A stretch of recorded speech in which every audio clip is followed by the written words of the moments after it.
في يوم من الأيام كنت راجع وكنت تعبان قوي من الشغل. بابا محمود 33 سنة، نجار مسلح.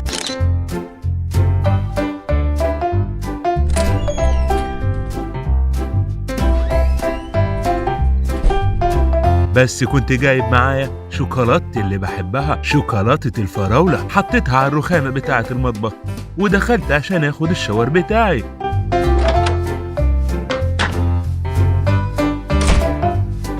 بس لما طلعت حصلت المفاجأة. ما لقيتش الشوكولاتة الفراولة بتاعتي اللي بحبها. يا ترى مين اخدها في العصابة؟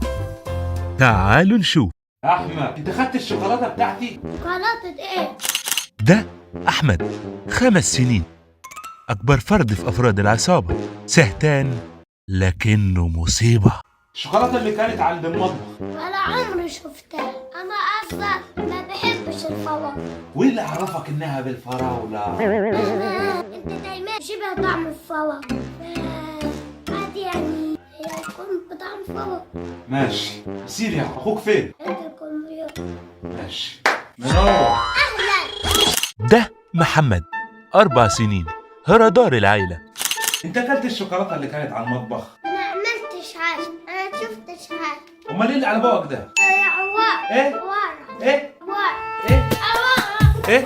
عوارة. ايه؟ عوارة. ايه؟ عوارة. ماشي، نسير يعرف. ايوه ولا دي بقى توتة، 1.5 سنة، أصغر فرد في أفراد العصابة.